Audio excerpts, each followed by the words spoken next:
type of stuff's gonna be like. It might have oxygen in it. Yeah, I'm gonna fall short line whenever he just He ain't shoe open, no nuts. Alright, here we go. Stand by for 285 Live. What's good, Brodies and Brodettes? We are here live yet again. And as you can see, Jeff Higgins got prettier. No, I'm kidding.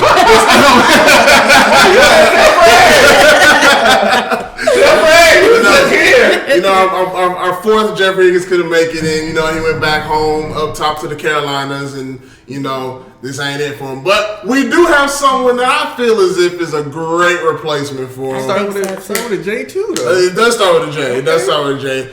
Brodies and Brodettes, let us welcome Miss Jigga. That's my name. That's my name. It's your girl JiggaJaic on every social media platform. Make sure y'all check me out. That's JiggaJaic, man. Listen, I'm just glad to be here. Hey, we're glad to have you. You know, I'm already a big fan of yours. You know, of course, before we get into it, got your boy Big Bay Rico over here for the one time. Big Bay. You know, and then of course, my road dog, Maddogg, one time. Hey, fat letter, O, curve letter. I should have came with an intro. That's like GG, right? GG, Oh yeah, okay. Yeah, I couldn't think of nothing. yeah, I mean, unless people gonna forget about the J. And your wonderful MC, Your boy Sir Garrett. Sir Garrett. Yes, sir. What's good? 2 R's, 2 T's. AKA Mr. Thanos, AKA, and it's over with. Yeah, Oh, I gotta ask you gotta clear that with me first. Hey, you know. Come on, man. Hey, you know, it is what it is, man. So, you know, of course, before we talk to our lovely guests here, we always like to do our weekly check-ins and see how the week's been going for everybody. So we're going to start with Big Bay over here. How's everything going for you so far, man? He don't like to go first. You gonna go first? Everything been smooth, you know what I'm saying? You know, Trying to say thank the Most High for another day, you know. So I'm glad we all here together, you know. Absolutely, You know, to talk about the topic we got today. We got something special in store for y'all with a special guest, you know. Okay, Of course. Mr. Smooth over there. Mr. Smooth, you know, he got the quietest voice going on. See, I'm the editor, so I always gotta go in there and mix his vocals, and it's always super low. He be like, yo, I'm Mr. Max on I guess he figures since he's close to the mic. DJ one. It don't work like that. Volume. We talking to each other. It's light outside. I use my daytime voice. It's the living room. Not the afternoon voice. Gimmick. It's the living room, not the bedroom. Oh man! Well, shoot. Since we got the energy going, man, Jigga, how's your week, man? How's everything been going for you? Come on, take this. I got you. Go ahead. The week is so far it's been going well. Right now I'm working on a comedy improv show that I have coming up. Okay. At Atlanta Comedy Theater. Me and some other comedians, actors are putting together. This is our second one. Okay. It's with the Class Clown and Improv production. So yeah, I've just been working on that, and I'm also doing some writing, planning my own comedy tour. Oh, wow. And just skits and stuff. Kind of what I came up on. Yeah. Just making sure I'm keeping the content going. Because I have a fan base and they want to see me. So. Absolutely, man. That's blowing us out the water, man. We have to figure out how to get them algorithms and stuff together so we can move on up too. It's a thing, man. The only thing for anybody that's trying to do that, whether it be podcast, comedy, or just the day in the life vlogs, consistency. Just making sure you're putting that content out. We're not going to pay attention to numbers. That's right. Because one person looking is something. You know what I'm saying? It's not your family, friend, somebody new. So for me, that was something I had to learn in my journey, and was to do it out of passion. And that's going to create your platform. So. Man, hey, I'm already ready for this conversation, man. But Maddogg, talk to us. How we feeling? Oh man, it's been a good week. Yeah. I can't complain too much. Yeah. Just been working, trying to keep everything going as far as my actual job, and trying to balance everything with this and everything else I want to do. I'm just trying to stay positive, trying to keep pushing. You know what I mean? I feel you. But I feel you, man. Yeah. So the week's been the week, right? Yeah. It's sometimes been one of those weeks, and week. I've had kind of a hectic week is the best way I could put it. Just work and not enough people to help out. Yeah, if that makes sense. I feel you. Long story short. So it's just just picking up the slack of that needed to get done and all the work that needed to get done, whatever. I've been blessed, with great news from the job. More money coming soon, well deserved. Still feel like I need some more. We ain't gonna talk about that. We all need some Always, money. don't need no more. We all need. Is there anybody that's just content with their workspace and just be like, I got enough? You don't have to pay me There's no such thing. It's never You can pay me enough. a penny more. Come on. That works, One right? more. Right, let me go ahead and get that. Give me another 4 for 4. You know what I'm saying? The 4 for 4. But I'm glad everybody's good. I'm glad everybody's here. Everybody's healthy. Like I said, we checked in with Jeffrey Higgins. You feel me? He's doing good. My bad. Go ahead and pass. You good? David paid me the hook.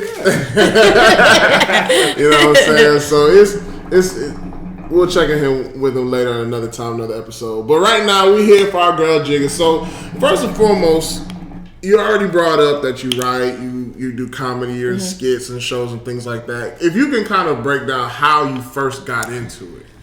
Okay, so as you can tell, being funny is like a natural people's person and stuff like that. It comes natural. It's one of my gifts that I was blessed to have. Yeah. So overall, when it came to actually doing and putting out content, I had this idea that in college, actually, people don't know, but I also went to college with Emmanuel Hudson.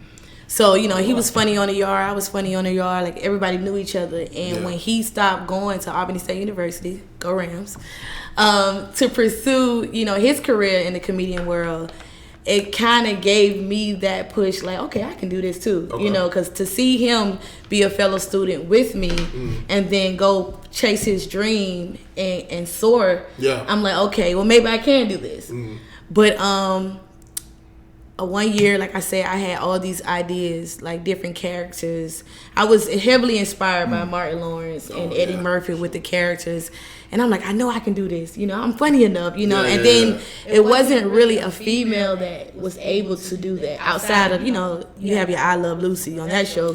She would, briefly, do different things, but to commit to it, we really haven't had a female actress or comedian to do that. So that was like something I wanted to do, and I saw it as a challenge. But I was like, you know what, I can do this. So long story short, I began to write in school. I graduated college, and then for me, that was a big milestone because I was the first, within my generation, my family, to graduate and get a college degree. That's huge. So yes, Working online. yeah. So I kind of put my dreams to the back burner to pursue a career within my degree and what I got. Yeah. To I put myself aside to make my family proud. But it was like every couple years I would still find myself in deep thought about what if I want to do this. Right. I had this book and I'm writing and I'm watching on social media. I'm like, nobody is doing what I have on this paper. It's, what I'm saying, the world is missing something. Yeah. So, I began my career and I got hurt from my job back in 2017 and I was out of work for a year. I had a freak accident, broke my ankle. And I had one of those visions again. And I began to ask myself, like, could you do this? And I saw how, I was so committed to my career, like, it hurt that I wasn't able to be at work. Yeah. But when I called my coworkers, how's work? I was like, okay, the job is going on without you. Yeah. That's real. If you were ever able to not go back, what would you have as a backup plan? What would be next? So I found myself going back into the books and looking at it and praying and asking God, like, how can I do it? Show me the way. And I had a dream about a video that I put out, and before I did it, and I woke up in the middle of the night, and it was during when Hurricane Ida came. and it was raining, it was thundering, and I called my sister like, yo, I just had a video in my mind. Meet me at mom's house tomorrow. Yeah. You know, I want to redo the Missy Elliott video. So you did that during a hurricane? Yes, but the hurricane didn't hit here. We was just hitting the rain. But like I said, I woke up out of my sleep because I had a dream about it. And it makes sense as I continue. So like I said, I thought of the Missy Elliott I Can't Stand the Rain video because it was raining like crazy. And I called my sister like, yo, I had a dream. Let's go to mama's house tomorrow and remake the video. I did the video. It was so funny. Like, I had my little brothers in it. And that's always been my dream. I come from a family of 8. And I always wanted to be the one to make a way for me and my family. And for generations on down the line. And not be selfless. So I had my little brothers like, you look, you control the fan to blow the air. My other little brother had a water hose to make it look the rain. You know, and my sister, we wrapped myself in the black trash bag, and I'm like, I kissed it, made a Triller video, and like I showed everybody, and we just laughed, and I was like, you know what? I kind of looked up and just like, okay. If it's meant for me to be in this business, this video going crazy. Yeah. And I woke up the next day, stupid viral. I think I got like over 9 million views just on Facebook alone of that video. Wow. So, I can't even front. Now I remember that. That was me. And like when people see me, they be like, I didn't know that was you. I was like, yes. Like, and it don't matter when. I always post it as a throwback, and the video always go crazy. So, like I said, that was kind of like what I needed. Yeah. And it you know, things happen for a reason. I believe it 100% because I literally had a free accident. I was playing kickball. Slipped and fell, and I literally broke my ankle and parts of my fibula. Like crazy. Wow. I didn't even think it was broke because I didn't cry. I was like, if I didn't cry, it's not broke. Right. But it was terrible. But you know, right. And I feel like that was God's way of sitting me down. Like, yeah, I like you doing what you're doing over here in this career, but I want you to be able to use your gifts and talents to also make room for you. So absolutely, that's how I got into it. So what's your favorite aspect of comedy? Because you can't really. I mean, you can break down comedy into like so many different styles. Like, you know, improv. You got stand up. You got like, what's your favorite? What's your go to, as far as you know, for your career? So, as far as like the generation that we're in now, I do like that we're allowed to explore different avenues. Like back in the day, if you did stand up, you just did stand up. If you did movies, you did movies. You know what I'm saying? It wasn't too many actors and comedians that pretty much touched both. Right. So for me, I don't really have a favorite or go to. I'm just fortunate enough that I'm talented enough to do it all. Jack of all trades. I can act, you know, I can sing, I can dance, I can write, I can do stand-up, I can do the skits, you know, I can improv. So for me, like, it's just a blessing to be able to touch every avenue. That's what's up. And be, you know, in an era where it's not shamed upon, or, you know, it's not to the point where it's like, okay, you need to stick to one, or we don't have room for you over here. So, you know, I'm grateful for the time that I'm in now. So you actually brought up a question earlier before we started recording. I mean, shoot, I think it's a valuable question to actually ask and see if we can get the insight on that one. What was the question? So we were talking about the level of sensitivity when it comes to comedy nowadays, and how. Man, you say it. You say I don't even remember. Fine. I think I know where you're going with this. But you know, again, I do my research on my people's. Of course, this is my road dog right here. You know what I'm saying? And I was your road dog. Until I came. I'm sorry. Okay. Finish, my boy. but you know, you do a lot of characters. I do. Do a lot of characters. And has there ever been a point where you got a certain level of backlash for the characters that you do, especially if it comes to particular communities? Yes. So, let me just go down and run down with the characters that I do have. So right now I have 4. I have an uncle character. His name is Unc. He's like your average crazy Unc. I mean, just all over the place. And then I have T Dollar, which is the stud character. So that's, you know, in that community. And then I have like Auntie Sandra, was more so like the church vibes. And then I have myself, I play like the toxic girlfriend. So believe it or not, each character gets its own amount of backlash every now and then. But because I portray my character so well, that's not derogatory to each. Yeah. It's not the good outweighs the bad. Yeah. But I can pinpoint, like, as far as the uncle character, I have gotten backlash for being a woman portraying a male character. And I find that wild, and it was something I had to literally sit down and try to understand, because let's just be honest, majority of these comedians, I'm not shaming them, you know, it's good for them, but a lot of guys portray women. Yeah, Medea, Martin Lawrence, Yeah, Jamie Sinead Foxx. And it's like, it's funny. It's acceptable. It's acceptable. It's cool. You know what I'm saying? Even they don't even like me. When I do my character, I go full in. Yeah. I go all out, like to the point where I look like my mannerisms, because I've studied my uncles. You know, my uncles act like that. They dress like that. You know, so it's like I commit to it, and people don't even know what I look like. I took forever to show myself, because I wanted to be respected for my work, not just a pretty woman or just a girly, a female. You know, it's easy for women. If I shake some tail or dress half naked, I can get millions of views. But I wanted to be different. I wanted to be known for my talent. Absolutely. So I've gotten a lot of backlash for that. Like, oh, that's a female. And it's like, it's obvious. Right. I can't hide but so much. But a guy can literally put on a rag on his head, mustache and all, act like a girl. Dude, funny. Right. You get what I'm saying? Yeah. That's an issue. That's a challenge. Yeah. So, you know, like I said, I try to understand it, but I just put it in God's hands. It's not for me to understand. As long as I'm getting where I'm going, it's not stopping my money. It's not stopping my vision. It is what it is. Yeah. Also, with the stud character. So my stud character is more so like a confused stud, where, you know, she's hardcore, but in certain situations she revert back to her girly ways. And, you know, it's not for me to try to pick on nobody within that community. It's just something that I find funny.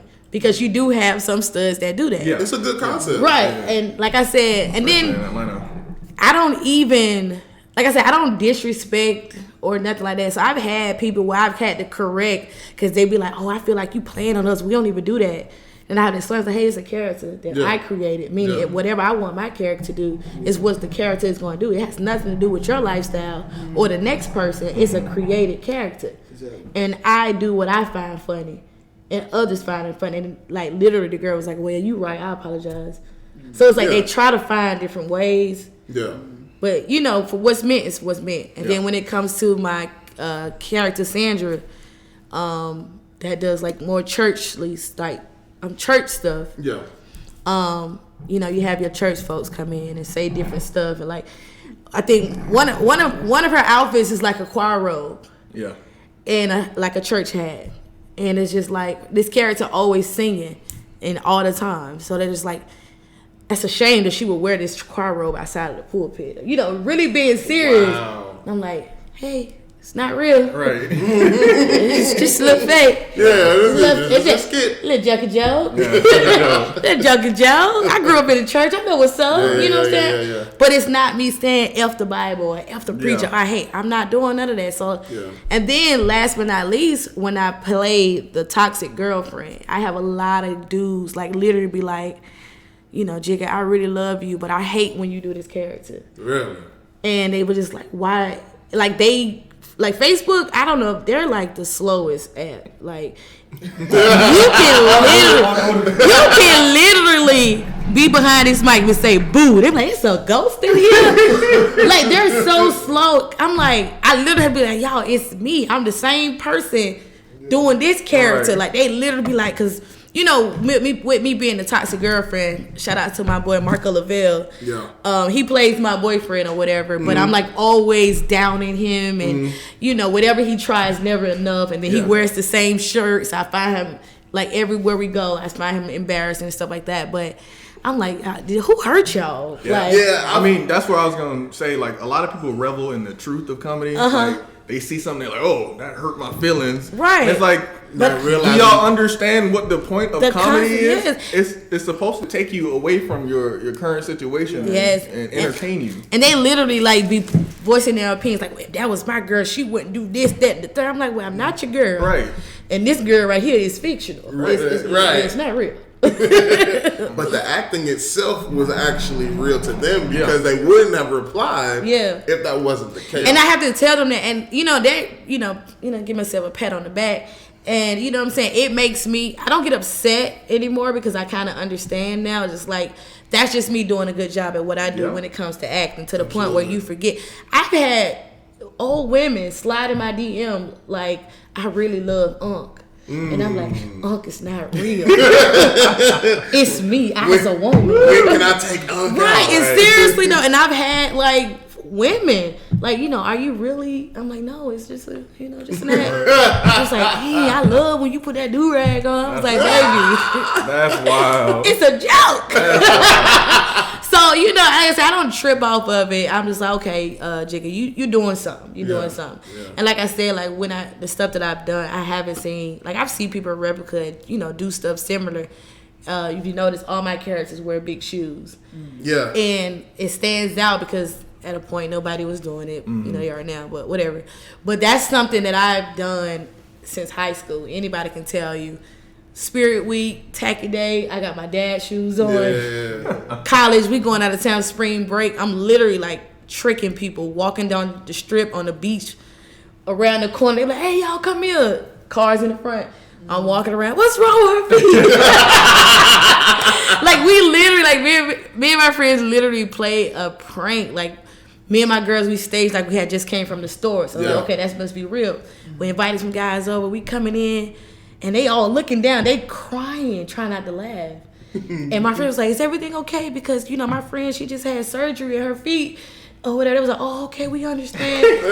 I go to the balcony, and it's like the little stump, and I trip over it on purpose in these big gators.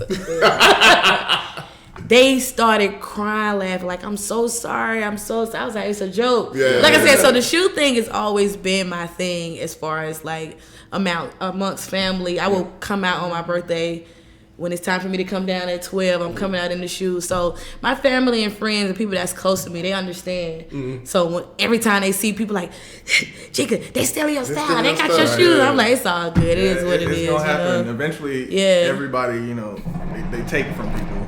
And some people just don't evolve with it. Like, it's okay to, like, borrow or, you find a concept interesting, you take it and you make it better.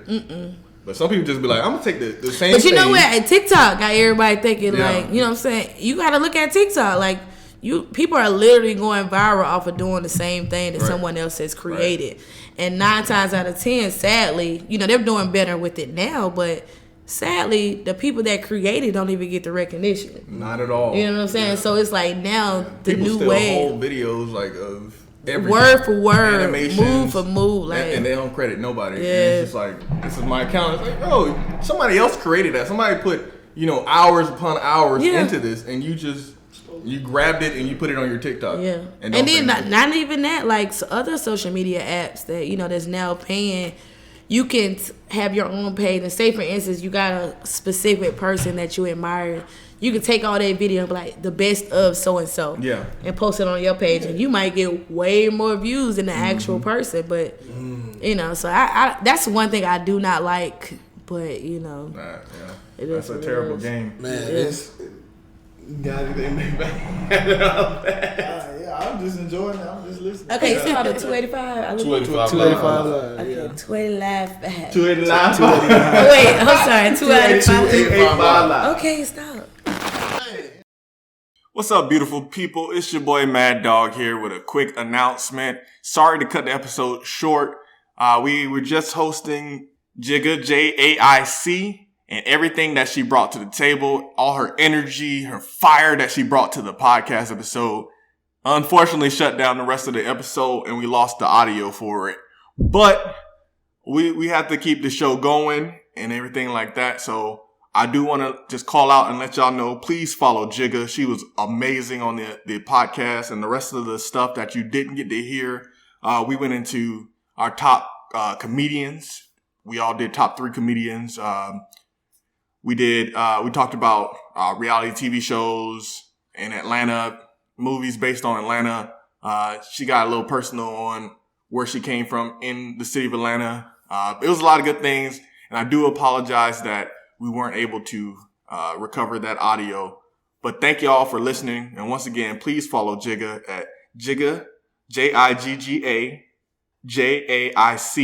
She's on Instagram, Facebook, all social media platforms. She was a wonderful guest, and we do look forward to having her back on the podcast again.